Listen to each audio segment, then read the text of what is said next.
The Schumacher name bears some of the most prestige in the motorsport world, and currently, the pressure that name comes with falls on the shoulders of Mick Schumacher, and that isn't really easy to deal with.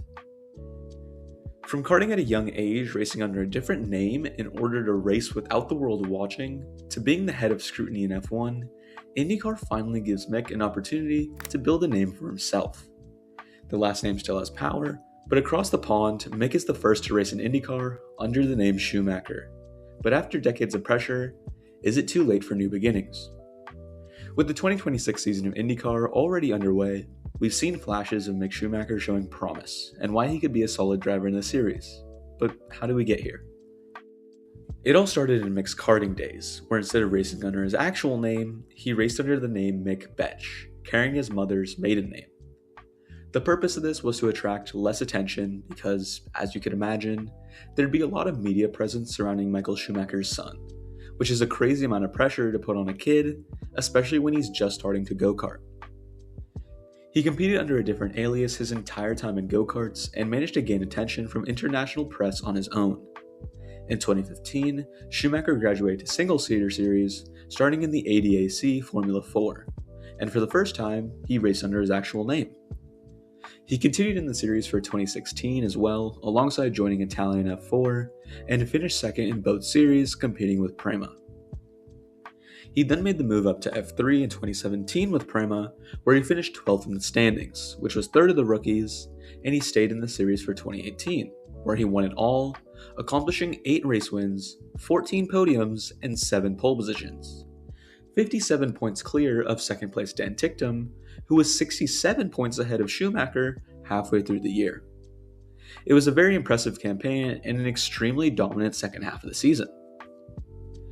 That led to 2019, where 2 big things occurred, one being the graduation of Formula 2, and the other being joining the Ferrari Driver Academy. Again with Prema, Schumacher finished his first year of F2 with 1 race win and a 12th in the championship. But 2020 is where he really took over. Schumacher won a tight battle with fellow Ferrari junior Callum Ilott, as well as Yuki Tsunoda. Notably here, Schumacher only got 2 wins, but 10 podiums across the year, where he topped some names that you might notice like Marcus Armstrong, Felipe Drugovich, Christian Lundgaard, and Robert Schwartzman. This was where Mick cemented himself as a real talent and that he wasn't just carried by his last name, but it did come at a cost. While I've portrayed everything as smooth sailing, it wasn't that simple. Throughout his entire time in single-seaters, every mistake Schumacher made was amplified by the media. Every slow start to a season, people questioned him, and every step of the way, there was always something as to why Schumacher wasn't the real deal, all because of the overbearing weight of his last name. The truth was, Mick was not the type of driver to make flashy moves and win every race. He was always characterized by consistency and always being there to capitalize on others' mistakes. And the only real concern was adaptability, as he took 2 years to settle into each series. Regardless, Schumacher found himself in a scenario that saw real F1 prospects. He raced practice sessions with both Haas and Alfa Romeo, but ended up signing with Haas for 2021. Many actually expected him to sign with Alfa Romeo, but with them retaining their drivers, Haas was the next option in the Ferrari pipeline, and it came with a lot of skepticism, as it was quite an unstable environment with their finances. Now, Haas in 2021 was not the best, to put it nicely. A team that really didn't have any speed of any sorts, and only reached Q2 once in the whole season in wet conditions. This was achieved by Mick in Turkey, so in general, it was really hard to gauge if there was talent there or not, given that the only on-track battles we'd see were with Nikita Mazepin and Nicholas Latifi. In general, it was just a year to get used to the machinery, but that also didn't really matter too much because 2022 brought the ground effect regulations, so the cars were a lot different. In 2022, Haas had a much better car, as it really couldn't go down from there, but Schumacher was also not against Mazepin anymore. He was against Kevin Magnussen, who was a veteran of the game. Mick did struggle to get his first points, but warmed up and got a P8 and P6 back-to-back in Silverstone and Austria, capping off his first points finish with a radio message, "Prove them wrong and believe in yourself. That's what I told Dad."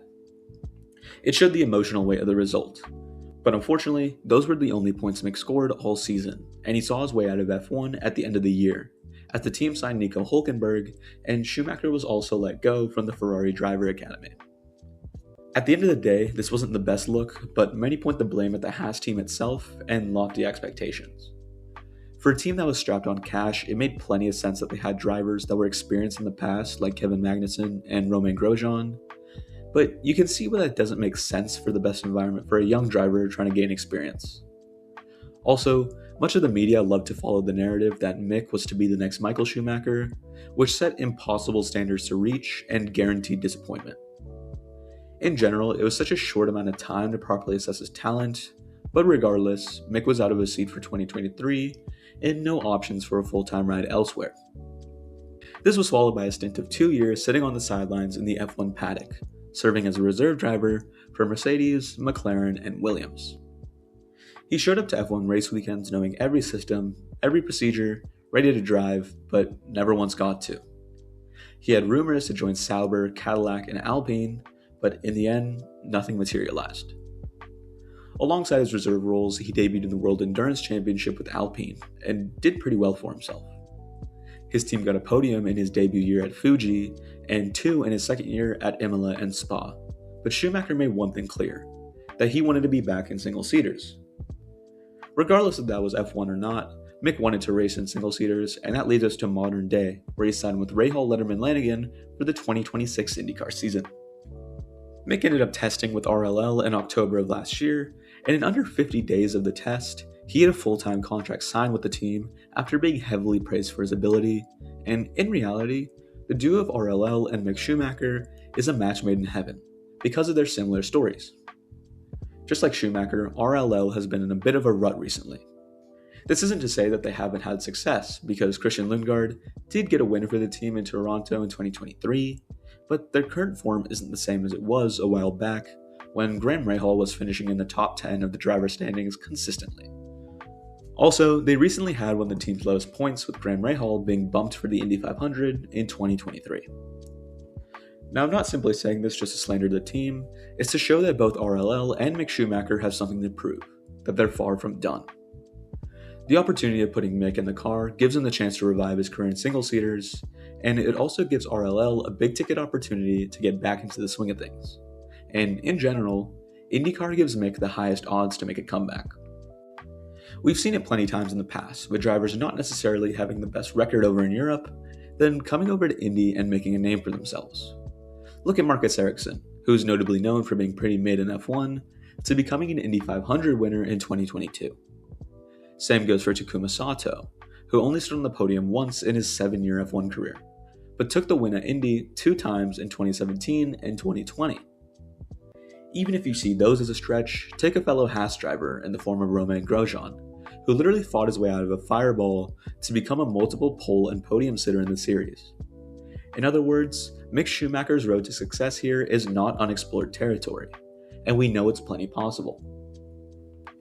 Also, Mick Schumacher has outwardly voiced, "I just had to confirm to myself and everyone around me that I can see myself doing this long term. The decision making was pretty simple about how I committed I would be. I wouldn't be here if I weren't 100% committed. I'm very excited for it."